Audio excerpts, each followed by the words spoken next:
Bienvenue à tous. On va parler. Alors, c'est intéressant parce que ce sont des séries d'interviews qui reçoivent des chefs d'entreprise. Mais c'est vrai que c'est pas mal aussi de temps en temps de parler des chefs d'entreprise. Et c'est ce qu'on va faire avec Emmanuelle Lucas. Bonjour Emmanuelle. Vous êtes directrice du développement de la Banque Palatine. Et on va parler justement gestion de patrimoine autour du chef d'entreprise et autour des dirigeants. D'abord, juste quelques mots quand même, Emmanuelle, autour de la Banque Palatine. La Banque Palatine. Marque bien installée quand même aujourd'hui. Marque installée depuis 2005. Ouais. Et la Banque Palatine, en fait, s'est positionnée dès le départ, à l'arrivée du terme ETI, en 2008, s'est positionnée sur ce créneau. ETI, donc banque des ETI, des dirigeants et banque privée. Ouais, c'est ça. Et donc sa spécificité, c'est une filiale du groupe Banque Populaire Caisse d'Épargne qui agit sur le territoire national. On a à peu près une quarantaine d'agences. Et tout le positionnement est bien cela, c'est les ETI, les dirigeants et la banque privée. Et donc tout ce qu'on peut développer en expertise pour répondre à cette clientèle. Juste un mot en marge, parce que c'est un sujet quasi macroéconomique. Et en tout cas, moi je considère que c'est le plus important pour l'économie française, vous inquiétez pas. Mais c'est justement la croissance en taille des entreprises. On le sait, 3 600 000 entreprises. Sur ces 3 600 000 entreprises, il y en a quoi 20-30 000 qui sont des grosses PME et quoi 4-5 000 ETI aujourd'hui.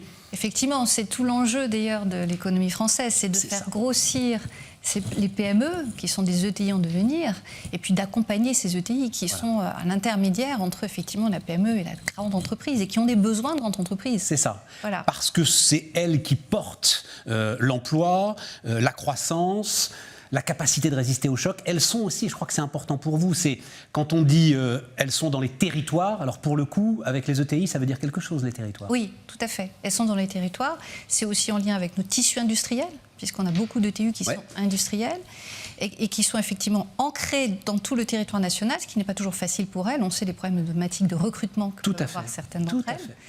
Et qui sont très tournées aussi vers l'international. C'est ça qui est aussi très bien en termes de modèle. Ce sont vraiment des entreprises ancrées sur les territoires et tournées vers l'international pour nombre d'entre elles. Mais ça veut dire qu'une banque comme la vôtre, quand elle réfléchit à son développement, elle y réfléchit en fonction de l'implantation justement des entreprises de taille intermédiaire. On est présent sur l'ensemble du territoire. On sait qu'il y a des gros socles, enfin je pense à Rhône-Alpes par exemple, tout ce qu'il y a autour de Lyon, etc. Gros socle de TI, évidemment, l'Île-de-France, gros socle de TI. En fait, effectivement, il faut être présent là où il y a des entreprises. Ça, c'est évident. Ça, c'est évident. Mais au-delà de ça, on a un certain nombre aussi de services que l'on peut faire en centrale pour l'ensemble du territoire. Donc c'est un mix, je dirais, entre la proximité territoriale, la proximité relationnelle sur le terrain, et donc là, il faut être présent, tout à fait. Et puis, toute une série d'expertises que l'on n'a pas partout dans les régions, que l'on a en centrale à Paris, mais qui sont au bénéfice de tous, bien évidemment. Donc, alors, vous venez de lancer un nouveau plan stratégique, donc axé sur le dirigeant, avec une forte tendance sur la gestion privée. Alors ça m'intéresse beaucoup. La cible, donc on a parlé de ETI, quelle est la cible que vous avez en tête avec ce plan gestion privée pour les dirigeants? Alors, déjà, notre plan stratégique, il est dans la droite ligne de notre positionnement que j'évoquais en début. Tout à fait. Et qui est un peu la suite de notre histoire, puisque la Banque Palatine s'est toujours positionnée sur la gestion privée, gestion de fortune, et sur l'accompagnement entreprise. Et au centre de cela, il y a le dirigeant.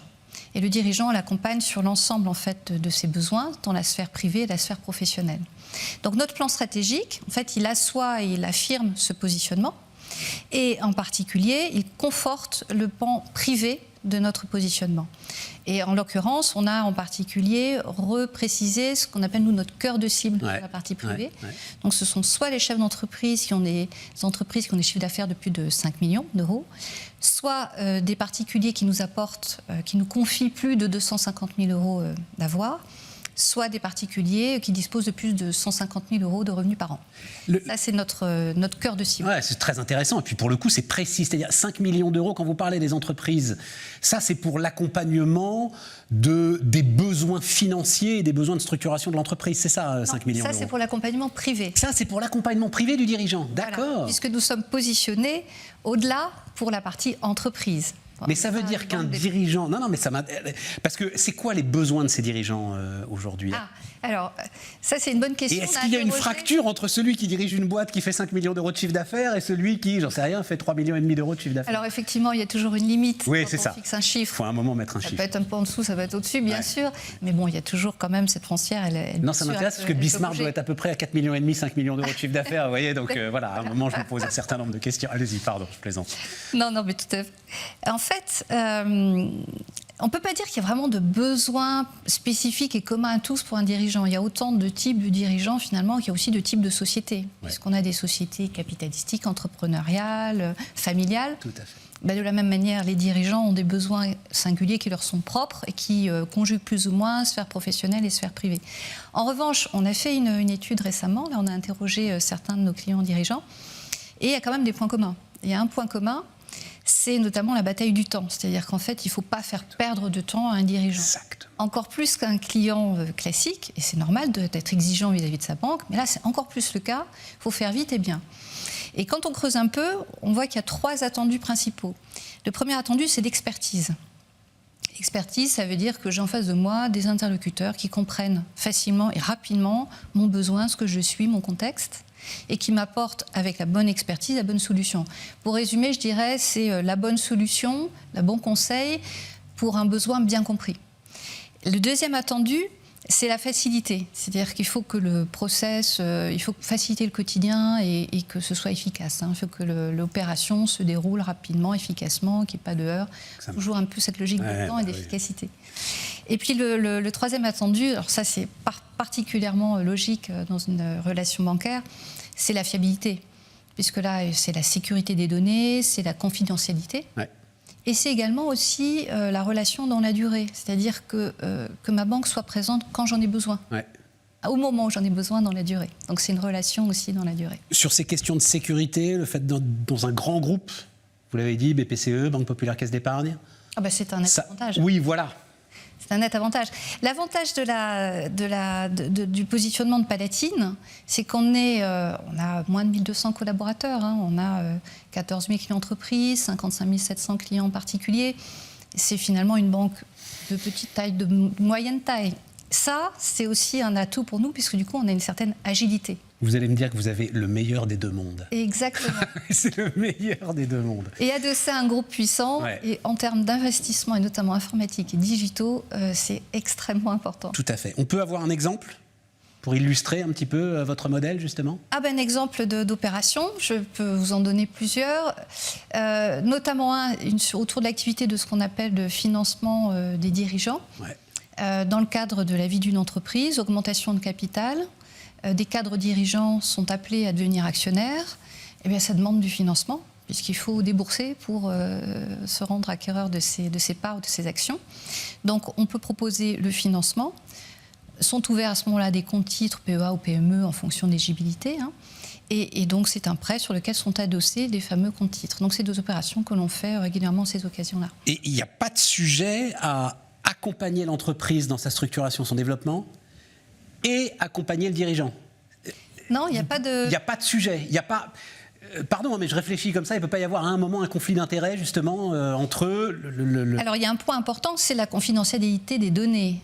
Lorsqu'on a un mandat particulier lié à une activité, à un aspect important de la vie de l'entreprise, bien sûr que les données qu'on y confie à un instant T, elles restent confidentielles. Mais le dirigeant d'entreprise, lui, qui nous confie cette information, peut avoir d'autres besoins à évoquer, et c'est l'occasion jamais. Tout à fait. Il n'y a pas vraiment de conflit d'intérêts par rapport à ça. Je prends un autre exemple.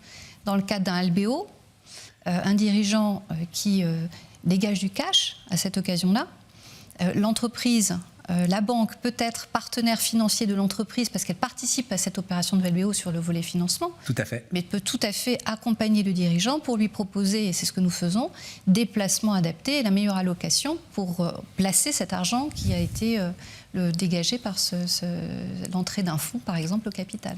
Les banques privées, la banque privée, c'est aujourd'hui l'une des quêtes de tous les réseaux bancaires. On sent bien que c'est là que les banques qui sont en train en permanence de réinventer leur business model peuvent aller chercher un petit peu de valeur. C'est ma dernière question d'ailleurs. Qu'est-ce qui fait la différence ? Qu'est-ce qui peut faire la différence ? Qu'est-ce qui va faire qu'on peut choisir Banque Palatine plutôt qu'un autre réseau ? Alors moi, je dirais la proximité relationnelle. C'est ça. C'est ce qui fait la différence, c'est la capacité à conjuguer temps court et temps long en fait dans une relation client et banque. C'est-à-dire dans le temps long, c'est ce qui fait la connaissance, qu'on connaît le client et qu'on sait ce qu'il est, son contexte aussi bien professionnel, matrimonial, etc. Et le temps court, c'est qu'à un instant T, il faut être en capacité d'apporter les expertises, d'être très réactif, d'être très flexible, de pouvoir proposer quelque chose qui convient exactement aux besoins à un instant T. Je reviens sur le sujet de la rapidité, de l'efficacité. Donc c'est pour ça que la proximité relationnelle, elle permet de conjuguer cela et c'est ça qui fait la différence. Merci Emmanuelle. Donc Emmanuelle Lucas, directrice du développement de la Banque Palatine. À très bientôt sur Bismart.